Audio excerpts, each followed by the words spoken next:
গাঁজা জুয়া মদ যারা খায় তারা ছুড়াই না লাগিয়া আমার বা হইল যাইয়েন না কেউ যাইয়েন না। তারার বলে তারা খাইছে, তারার বলে তারা ছুটাইব। কোনো মাদক দ্রব্য কোনো ব্যথা কিনা হবেও না। আর এটার আপনারা সমাজ যেভাবে খেলা নিয়ে যাবে আপনাদের পাশে। শুধু একটাই কথা ভাই, আপনি এখানে থাকবেন, বাড়ি করছেন, ঘর করছেন, এখানে সমাজের লোকে মিল্লা থাকবেন, আপনার ছেলে মেয়ে লইয়া এটা ব্যবসা যখন আপনি করছেন এটা সবাই জানে। তো এরকম ব্যবসায়ী আরো আছে। তো সমাজ ভালোই গেলে বাইরে এটা না করলে তো এখন আপনি বালা আপনার তো মাথা তো রাখবো। কারণ আপনি মাথা তো উঠতে পারবেন, আপনার কাছে 10 টাকার জায়গাতে আপনি 50 টাকা 100 টাকা দিতে পারবেন।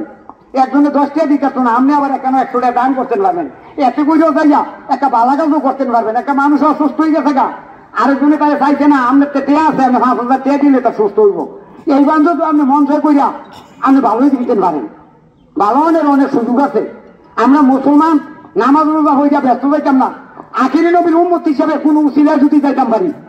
কারণ 73 কে ধরেন 72 বলে দুযোগ আর একটা ব্যস্ত, এই হিসাবে তো বাংলাদেশ উঠেই না সিরিয়ালে,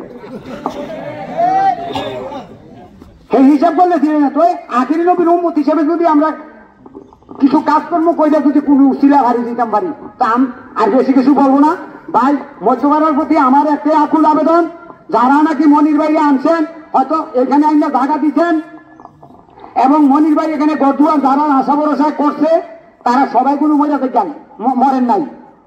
হয়তো 2-1 মারা গেছে আর বাকিরা আছেন।